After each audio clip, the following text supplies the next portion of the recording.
bienvenue dans cet épisode spécial de Buffet froid. Alors voilà, aujourd'hui on se montre sous le vrai visage, ici Fred et Léo pour la recherche du cimetière maudit.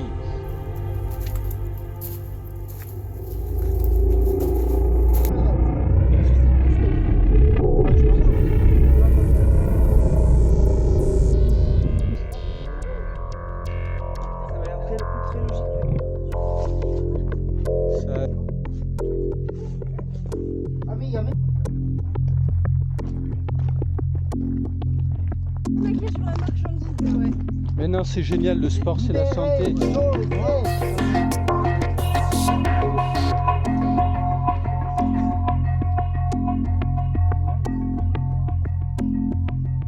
Et oui, pour cet épisode spécial dont on vous a parlé depuis un petit moment, hein, puisqu'on l'avait abordé un peu dans la saison 1, qu'on avait des idées, on en a parlé dans le petit teaser qu'on vous a diffusé il n'y a pas longtemps, et ben Buffet froid se rend sur le terrain et mouille la chemise.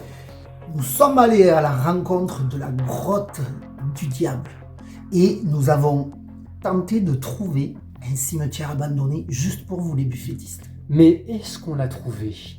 Peut-être, peut-être pas. Et on va aller voir ça tout de suite, juste après vous avoir montré la table où on enregistre les épisodes audio. Et une table en chêne, 18e siècle bien sûr, avec une histoire, quelqu'un s'est fait égorger dessus. Non, je plaisante. C'est ici qu'on enregistre à peu près tous les 15 jours le buffet froid. Donc voilà, Léo, c'est chez moi en fait, pour tout vous dire, comme on est dans les coulisses. Donc c'est chez moi, les confidences, c'est chez moi. Léo vient à 8h et nous commençons à enregistrer. On se cale d'abord sur les petits détails, mais en tout cas tout est préparé. Vous voyez, je vous montre. Nous mettons le micro en marche et en avant Gengan, comme on dit un peu vulgairement.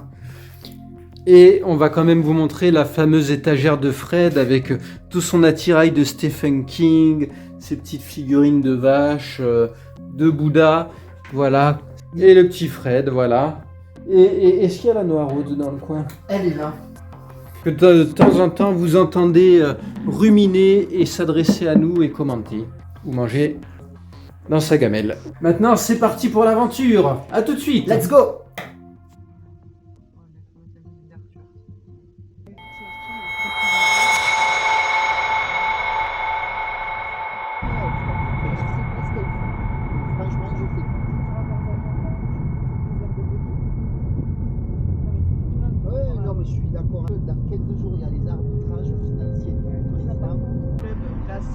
Tu ramènes des points au club, des trucs comme ça.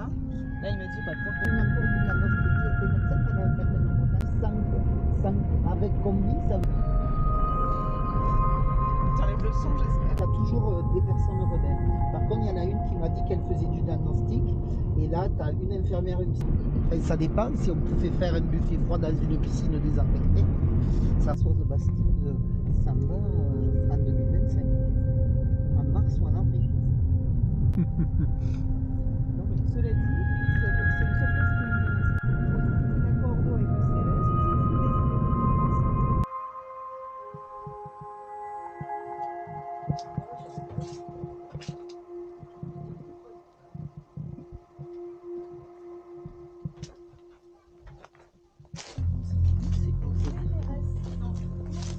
Asperes. Asperes.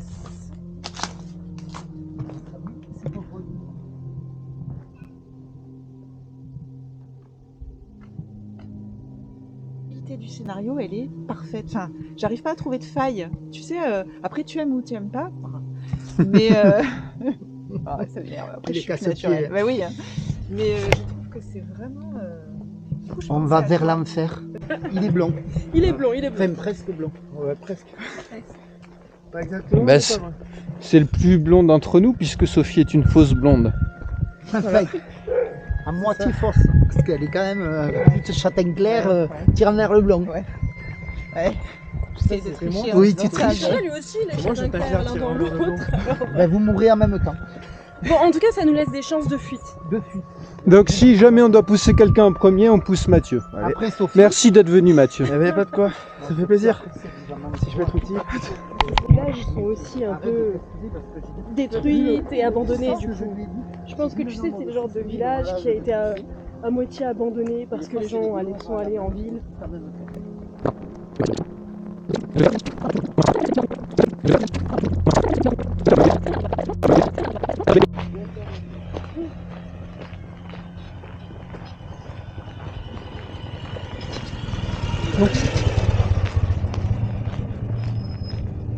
C'est vrai que tu te croises pas à deux là. À tes Je souhaits. suis allergique à la nature. Bon, nous sommes en chemin, mais Google Maps nous fait des tours, donc peut-être on est en train de se perdre. Donc affaire à suivre dans quelques heures.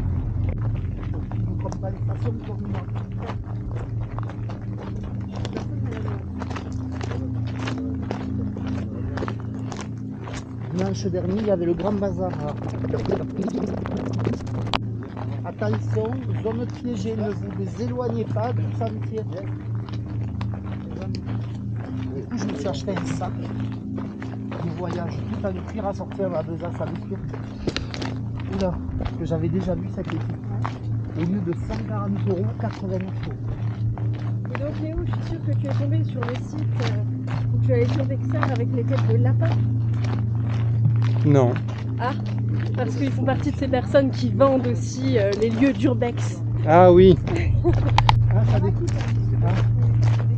Mais je crois que je kifferais être un loup-garou.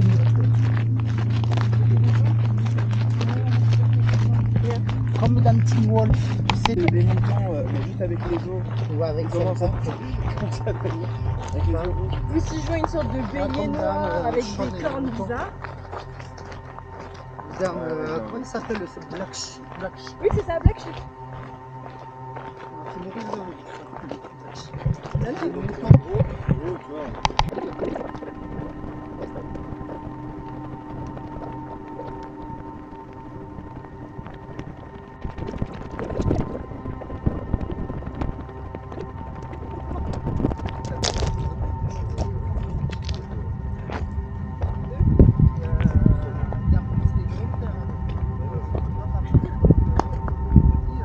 Plaqué sur la marchandise, ouais. Mais non, c'est génial, le sport, c'est la Libéré, santé. José. Moi, ça ne me gêne pas du tout mon quotidien. Bon, J'aime bien Mathieu Sonia, tu arrêtes un peu là, d'accord tu es censé soutenir ta femme. Oui, non, mais je comprends. Je suis désolé, les buffettistes. Depuis tout à l'heure, on vous montre pas tout, mais on voit ce conflit marital qui ne cesse d'éclater.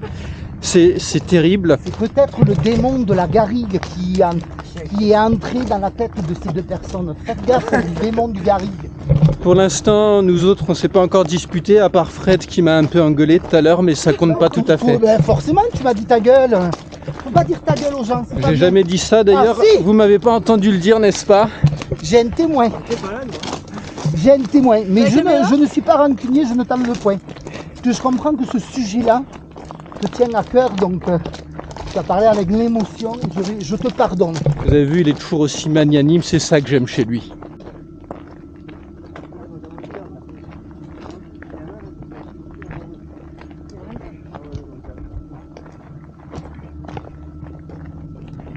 Je me suis acheté un tapis de course.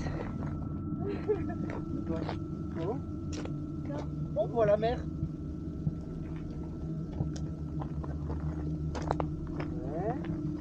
Là. Tu vois les trois chats, les trois. Le truc d'eau là. Et ben juste derrière c'est la mer. Il y a une étang quelconque. T'es sûr de ton coup là pour la grotte parce que je vois pas où elle pourrait Oui, oui. dans tout ce domaine très plat. Ah. C'est déjà des modèles pour gars. Je me demande si c'est pas par là. Alors, c'est où? Oui, Matt, là. Ici?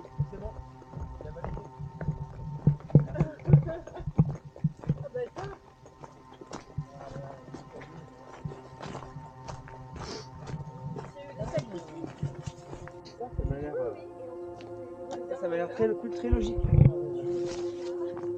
Ça a l'air d'être davantage un vrai chemin.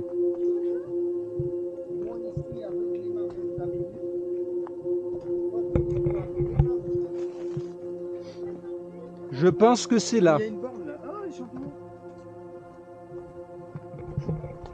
Ouais, je sais. Parce que je sais.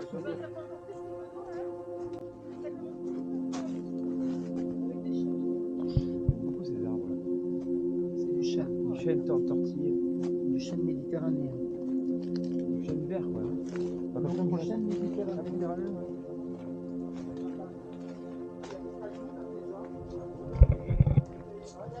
Ça ressemble vachement plus à un chemin que là où on est allé au début. Bon, ouais, je suis sûre qu'on aurait pu y arriver par l'autre endroit. Oh, certainement, mais bon.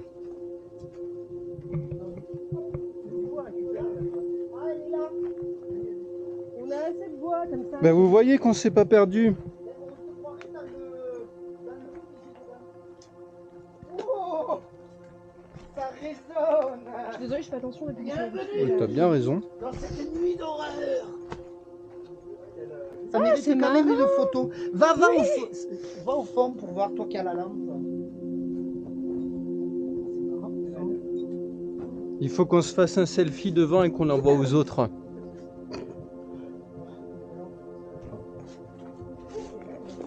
Ah mais il y a même une gouttière, ils ont fait. Regarde, Mais ouais, c'est drôle ça. ça descend vachement. Hein. Ça descend à pic. Bienvenue dans les mines du Mordor. Dans les profondeurs de l'antre du diable. C'est le début du passage de l'enfer. Tu descends? Non. Vas-y. Non, non, non. Ne reste pas pour moi. Oh, mais je ne reste pas pour toi, je te rassure. Par contre, s'il y a quelqu'un qui arrive avec un couteau, je te laisserai, je te laisserai, je descendrai. Éclaire-nous au lieu de parler.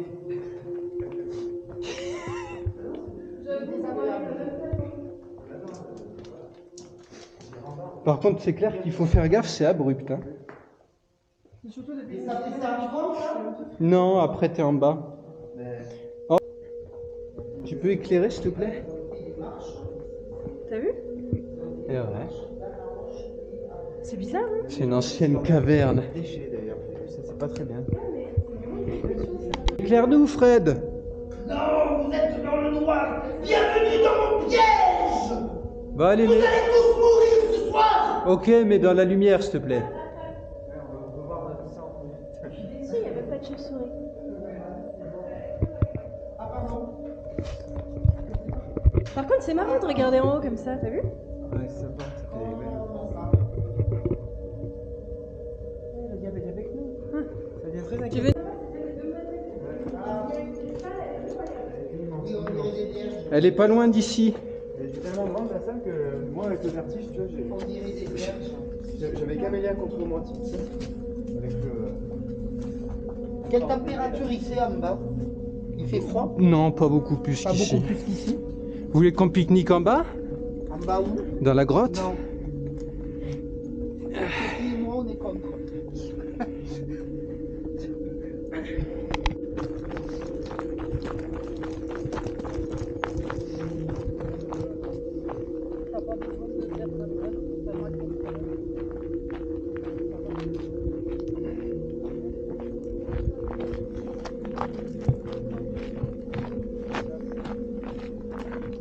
Attends, on a perdu Sophie.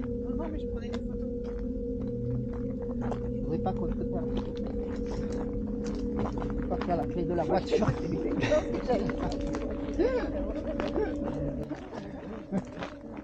Je suis célibataire. C'est un samedi soir. Je suis même pas dans un bar en train de boire un coup. Non, je suis dans la garrigue à Sirvin. Je pue. C'est parce qu'on a marché. Et je suis même pas souple. Mais t'es pas coincé devant ta télé un samedi soir, t'es en train de faire une sortie avec des potes. Mais non, mais il faudrait Mais un plutôt que je me truc, trouve un plan de cul, oui. Un truc insolite quand même. Oui, un truc. Enfin, moi, j'ai jamais fait ça, tu vois. Je me dis, bah, au moins, j'ai fait un truc que j'ai jamais fait. C'est génial. Et c'est génial, ouais. Moi, je pourrais Non, trouver mais un c'est plan de vrai. cul. Faire des trucs Non, que je suis t'as jamais célibataire. Qui sort de ton ordinaire. Tu vis une aventure un peu. Exactement. Là, je pourrais aller dans un donjon SM. Hein.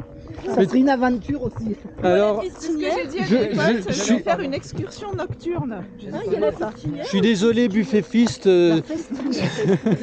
C'est Fred qui a trouvé ce surnom. C'est ça. Donc oui, normalement le thème du buffet froid, ça n'est pas le sadomasochisme, mais il a décidé d'en faire un sujet de la soirée apparemment. Non, non, non, ça, non.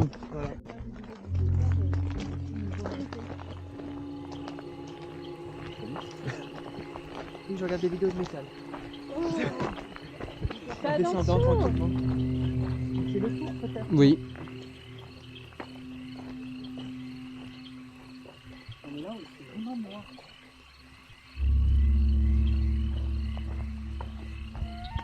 Ah, mais on dirait une petite chapelle. Ça ressemble carrément aux photos qu'elle nous a envoyées. Mais c'est peut-être pas le même endroit, le cimetière et ça en fait aussi. Hein.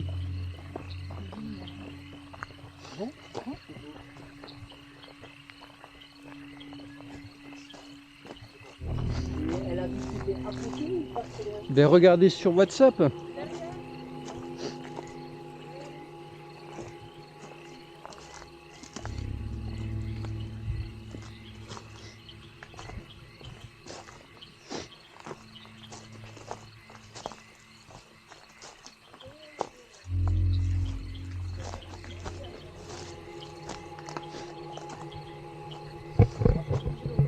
Nous sommes en train de chercher le lieu du cimetière et notre guide n'est pas avec nous et Google Maps c'est pas très aidant.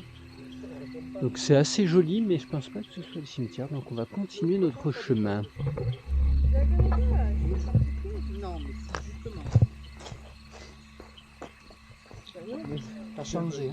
Tu la même qu'avant. T'as changé depuis l'heure qu'il te connaît.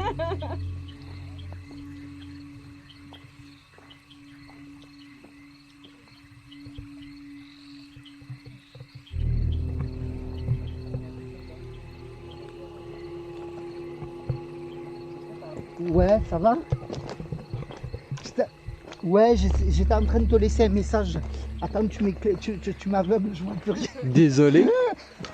On a trouvé la bergerie désaffectée. Enfin, l'espèce de truc avec les arches là, tu sais. C'est un loup-garou. Je t'ai dit que je me suis des loups-garous, mais en fait... Celui qui n'a jamais été seul. Au moins une fois dans sa vie. Bah, avec Léo, c'est pratique. C'est clair. Oh là là, cette aventure aussi. On pourra pas, Sophie était en train de nous expliquer qu'elle a moins peur d'aller dans un cimetière de nuit que dans un pensionnat abandonné par exemple. C'est ça. on va dire. Vas-y, rends-toi la phrase que tu as dit, c'était bien j'ai trouvé. Je vais être triste. C'est une fois que j'arrive pas à la On pourra pas, tu seras quand même obligé Tu d'être. sais que je pense que dans les endroits tels que des usines, des écoles, des affectés, il y avait peut-être plus d'âmes perdues que dans les cimetières. Et finalement, les morts représentent. Pas en paix, mais en tout cas, ils reposent. On va voir s'il repose en paix, c'est ce qu'on va tester ce soir. C'est ça. Mais je suis assez d'accord, oui. Tu as vu, c'est marrant là, toutes les lumières. C'est là que tu as cette impression qu'on est au bout du monde.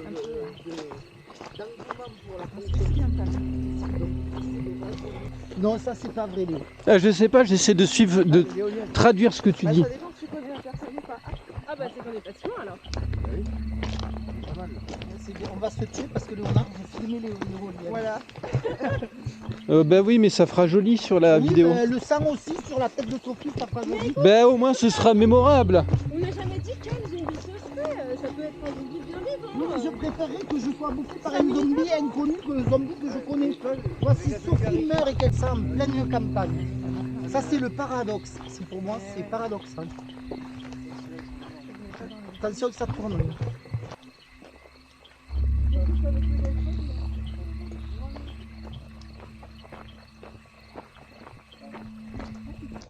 Les premières impressions, j'ai mal aux pieds bien sûr, hein. 2 heures de marche dans le froid, la neige et le blizzard, c'est très dur. Non, première impression, la nuit est belle déjà, de belles étoiles, mais la nature, il y a plein de petits bruits, donc un peu angoissant, donc pour ma part. Mais j'aime pas marcher dans le noir, en fait, je remarque, donc voilà.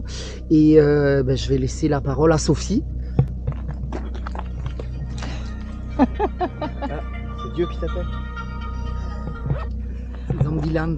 Bah écoute, moi ça va plutôt bien. J'ai eu un petit moment de stress au démarrage. Pourtant, il faisait plein jour. Il y avait un grand soleil magnifique. Il faisait doux, mais je savais pas trop où j'allais. Et en fait, la grotte était vraiment belle, bien cachée. On a fait des prises de vue, je peux le dire ça. Oui. Ouais, voilà. Donc Oui, c'était t'engueules pas sympa. quand tu dis Oui, ça. non, tu T'as vois, vu je me fais pas engueuler, c'est bien. Donc j'ai appris à tenir une caméra. à filmer un peu, donc super découverte. Et puis en effet, la nuit est douce et étoilée. Donc c'est très agréable de faire cette marche nocturne en très bonne compagnie. Ça fait peur. Merci Sophie. Martial, Je ne connais pas de Martial. allez, dites-nous ce que vous avez pensé de cette petite randonnée. Est-ce que tu pourrais rectifier déjà ton nom, ton Mathieu. prénom? Mathieu. Mathieu. Voilà. Alors, moi j'aime bien marcher de nuit, donc c'était plutôt agréable. Et surtout, aller dans une grotte de nuit, enfin presque de nuit, j'ai bien aimé. Parce que s'il faisait pas encore nuit. Hein. Je vous ai pas encore Mais mis. c'était sympa, ça commençait à arriver. Mais moi j'ai envie de trouver des tombes. Ornella. Moi, j'ai eu un moment de stress quand je me suis rendu compte qu'on avait tout ça, un long chemin à marcher. Mais sinon, c'était effectivement sympa d'y aller. La grotte est très jolie et puis on a hâte de trouver ces tombes et de voir s'il y a des zombies. Oui, parce qu'en fait, on n'a toujours pas trouvé le cimetière, on tourne en rond, on continue de chercher. Si jamais on fait chou blanc, on reviendra une autre fois pour le trouver et raconter nos histoires effroyables. En attendant, cette marche de nuit, c'était agréable, on avait l'impression d'être seul au monde. La grotte est vraiment très cinématographique, et d'ailleurs, on la reverra dans une autre vidéo. Donc, soit on trouve le cimetière et on va vous le montrer, soit sinon, c'est une bonne soirée pour l'instant. Venez.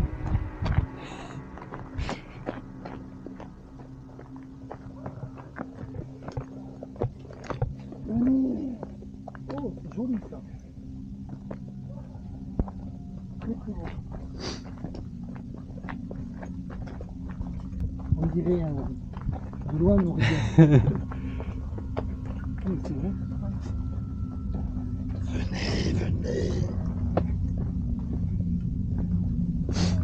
On se souvient quand même un peu.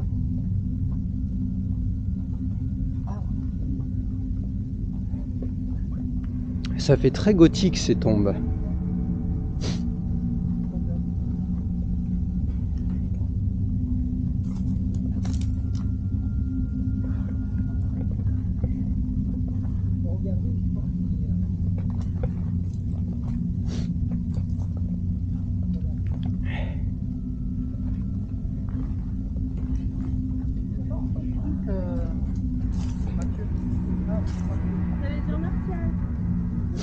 Mathieu, j'ai dit. Oui, tout à l'heure, je t'ai appelé Martial.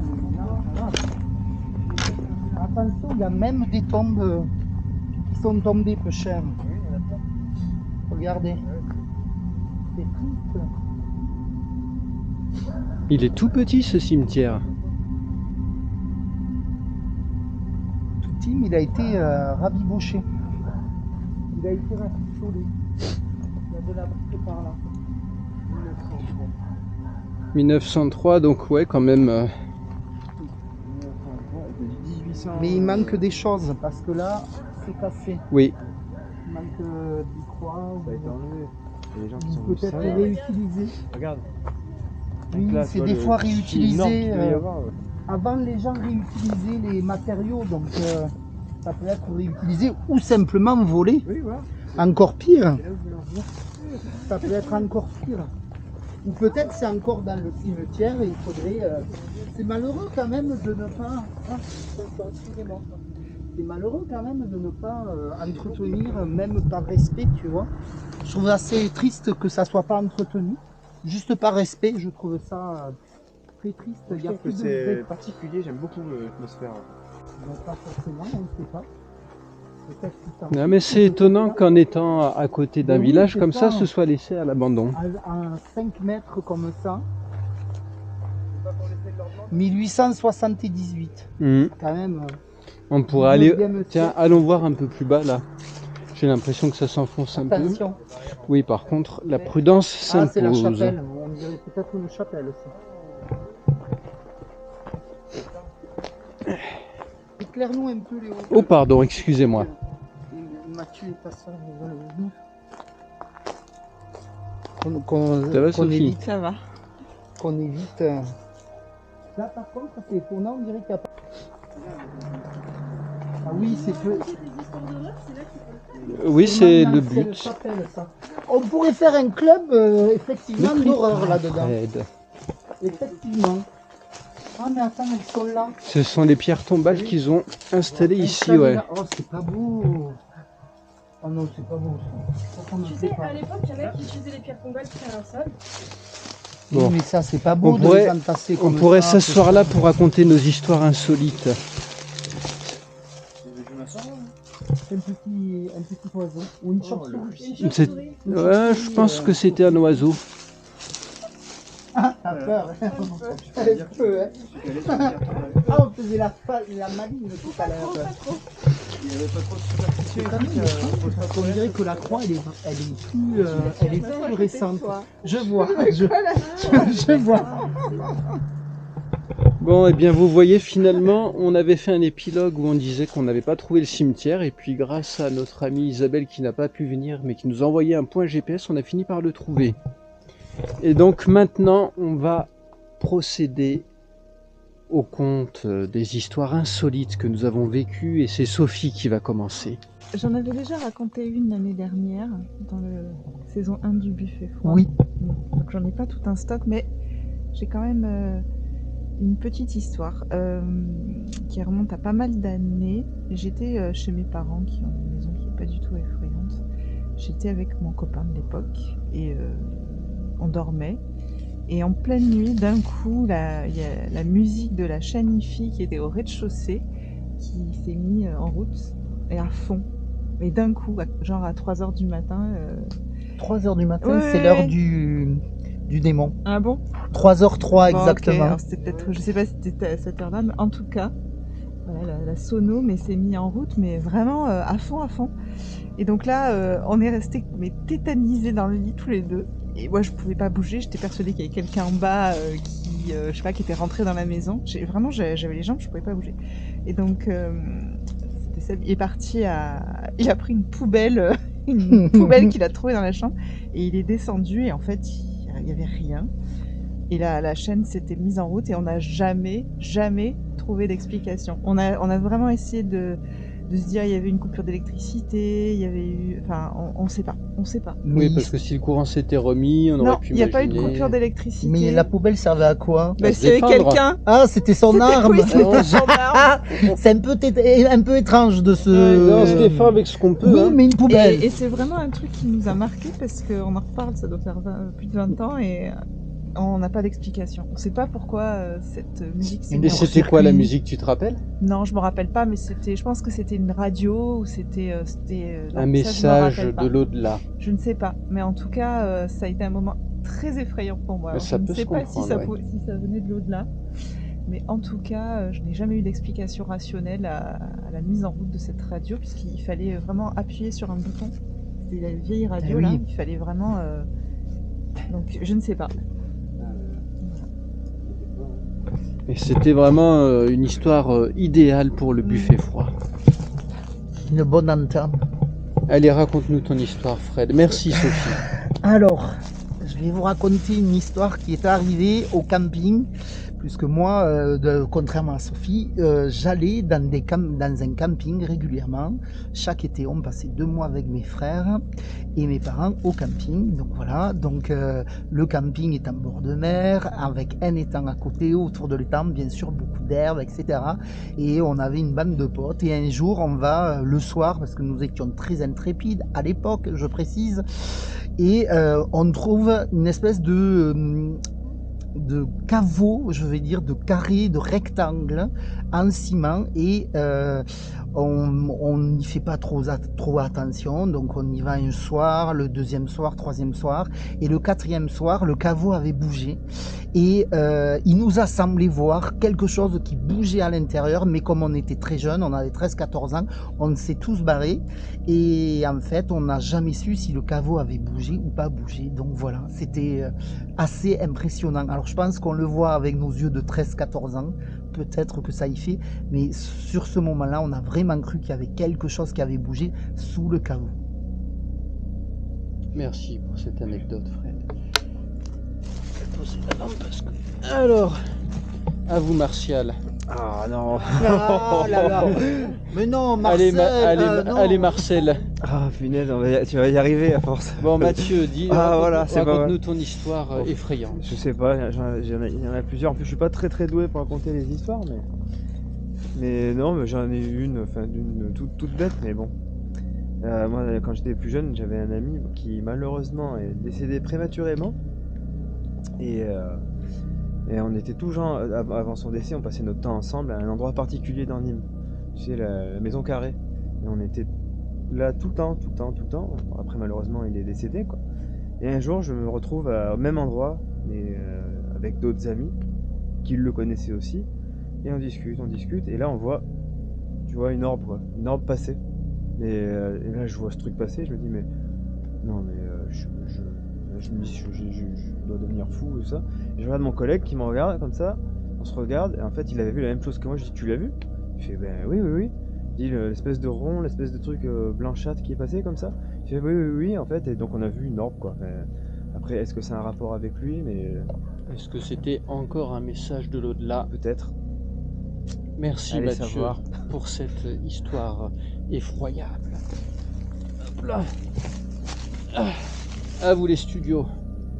Quand j'étais lycéenne, je participais au Translatine, qui était un festival de théâtre qui se tenait à Bayonne. Et pour le coup, le lycée avait réservé un hôtel avec un vieil escalier tout étroit où c'était impossible de passer à plusieurs. Et il y avait une vieille femme dans cet hôtel qui avait les yeux un peu bleu laiteux. En soi, ce n'est pas quelque chose d'extraordinaire. Il se trouve que la chambre que j'occupais avec les copines à ce moment-là était juste à côté de la chambre 13. L'ambiance était quelque peu angoissante en tant que telle. Cette chambre n'était pas occupée, mais la porte restait ouverte. Et on s'est rendu compte que les draps étaient changés de disposition tous les jours. Donc comme si le lit était refait de façon différente. Là non plus, ça peut être une habitude étrange des propriétaires de l'hôtel, pas forcément étonnant. Sauf qu'un soir, le miroir de notre chambre, qui était accolé au miroir de la chambre 13, en se regardant dedans, on s'est rendu compte que nos yeux papillonnaient dans tous les sens. Et là, c'est vraiment devenu bizarre. On s'est dit qu'il y avait forcément un esprit maléfique, et à partir de ce moment-là, on a dormi à plusieurs dans le même lit. Merci pour cette histoire effroyable. Je vais me mettre devant la chapelle. Il faut toujours qu'il la mette toujours au-dessus. Nous, on est assis comme des crevards là, lui devant là. Donne-moi la lumière. Ouais, Si la mettent pas, ça fait vraiment spectacle. c'est vrai. Regarde. Alors, moi, je vais raconter deux petites choses parce que j'en ai déjà raconté dans le cadre du podcast. Donc, merci Fred. Oui, donc, je vais même plutôt faire ça. Donc, comme je disais, je vais raconter deux petites histoires. J'en ai déjà raconté dans le cadre du podcast de la saison 1. Donc, la première, c'est quelque chose qui s'est passé quand j'étais au lycée. J'étais en cours avec des copains et tout, et puis tout à coup, je sens comme une espèce de douleur à la poitrine. Mais je me dis pas t'es malade ou quoi, je sens qu'il se passe quelque chose. Je suis convaincu qu'il y a un événement malheureux qui est en train de se passer.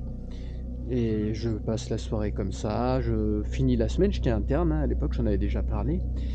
Et puis, non, je sais plus si j'avais eu un appel le soir de ma mère ou si c'est le week-end qu'on en avait parlé. Mais là, elle m'annonce qu'on a une cousine qui est décédée. Et donc je lui dis, est-ce que ça s'est passé à telle heure, tel jour? Et c'était pile poil le moment où j'ai ressenti ce malaise. Alors c'est peut-être une coïncidence, mais sur le moment ça m'avait frappé cette sensation et j'avais immédiatement fait le lien entre les deux. Et l'autre histoire, là elle concerne directement ma mère. À une époque, on habitait dans une maison à laquelle on était tous attachés et qu'on avait fini par vendre. Et le jour de la vente, donc c'était une vente qui s'était pas forcément très bien passée avec les nouveaux propriétaires. Et au moment de partir, ma mère était dans sa chambre, il y avait un lustre avec des espèces de stalactites, là, de cristaux. Et donc ce jour-là, c'était un jour d'été, il n'y avait pas spécialement de vent, et elle m'a dit que tout à coup, le lustre s'était mis à tournoyer comme ça de façon très forte. Et elle a eu la conviction que c'était la maison qui disait ne partez pas. Et alors elle était toute seule, hein, peut-être que c'est quelque chose qu'elle a imaginé, on ne sait pas, mais c'est quand même quelque chose d'étonnant, de surprenant. Donc ça m'est venu en tête quand j'ai réfléchi à quoi raconter dans le cadre de cette soirée effroyable. Et tu sais, il est de l'autre côté, tout ça. Tu sais, il y a aussi le truc de... que tu entends le voisin dessus, qui fait des bruits tout le temps, et qu'en fait, on dit que c'est des morts. Tu vois? Qu'à la fin de le temps, ici repose Arlette. Attends, vas-y. Arlette Céline. Oui, tiens, c'est dommage. Ça. Ouais, on n'y voit pas beaucoup. Ouais, mais c'est de. Ben, je trouve ça vraiment ça marche. Ouais. Ils sont morts, ils sont plus. Ben oui, mais il faut toujours respecter la mémoire des gens. Certes, je suis pas très. Tu te souviens plus des gens, c'est décédé. Mais c'est pas grave. C'est pas parce qu'il n'y a plus personne pour se souvenir de toi, regarde. Il y a bien des gens qui vont dans ce cimetière, donc quelque part leur mémoire perdure quelque part. Et ceux qui sont incinérés à ce moment-là, tu estimes qu'ils ont pas de mémoire parce que. Non, mais même dans le jardin des souvenirs, moi je vais sur la tombe de mon père par exemple, et dans le jardin de souvenirs, il y a les noms et les prénoms des gens. Et les cendres dispersées? Ben, c'est pas grave. Mais c'est entretenu au moins. Même si les cendres sont dispersées dans le jardin, il y a une petite plaque avec leur nom, prénom. Tu peux disperser Ouais, les c'est ça cendres important. à la mer ou à la montagne et t'as pas de plaque ni rien. Oui, mais ça c'est chacun ses choses. C'est une question de choix ça. Mais si tu choisis d'être enterré dans un cimetière, c'est important que même si après plus personne ne te survit, de te dire que peut-être il y a des gens qui entretiendront un bout de ton histoire quand même, parce que même si c'est la fin de ton histoire. Vont terminer dans la fosse commune parce que les concessions ne sont plus à vie. Donc il n'y aura plus du tout de cette sorte de respect ni rien. Tu es très, comment on dit Fataliste. Non, pas du tout. Matérialiste. Pas du tout. Je vais trouver le mot. Nihiliste. Non, pas du tout. Comment on appelle ça? Non, pas pragmatique. Cynique. C'est du pas faux. cynisme. Oui, c'est vrai. C'est du cynisme ce que tu dis, et quelque part, c'est triste parce que je pense que beaucoup de gens pensent comme toi. Ça fait que, quelque part, vous croyez qu'une fois qu'on s'arrête, une fois que ça s'arrête, tout peut s'arrêter. Je dis pas le contraire, il n'y a pas de souci. Mais au passage, ça veut dire que ta mémoire ne doit pas perdurer en même temps. Donc c'est un peu triste. Il n'y a que la mémoire des grands qui perdure. Des grands, Pour mais les tout le autres, monde est grand dans l'histoire. Voilà, Buffetfist, cette fois, c'est la fin du périple. C'est Fred qui a trouvé ce nom. Cette fois, c'est la fin du périple. Nous avons bien trouvé le cimetière. Nous avons fait tout ce que nous voulions. C'était une soirée fort agréable. En plus, il fait encore assez bon. Oui, c'était fort agréable. Le cimetière étant délabré, je vais le dire, délabré, je pèse mes mots. C'est triste à mourir. Alors, oui, Je c'est sûr. suis pas très content. Ça me fait de la peine pour ces gens-là, mais ça valait le coup, effectivement. Et puis, on en discutait là avec Sophie. On se disait que ce qui était intéressant, c'était que l'ambiance du cimetière, malgré tout, était plutôt apaisante et pas effrayante. Oui, je suis d'accord. C'était apaisant, mais Oui, révoltant. on sentait beaucoup de calme. Je sais pas. Il y avait quelque Je suis chose. très révolté, cher buffettiste, par tout ce manque de respect. Il y a eu tout un débat, vous n'en avez vu qu'une partie, vous n'en avez entendu qu'une partie, ça a duré encore des heures et des heures, c'était riche. En tout cas, merci d'avoir été parmi nous, et on espère vous retrouver attablés à notre buffet froid bientôt pour les épisodes classiques audio. À bientôt. Et n'oubliez pas de passer Des soirées effroyables.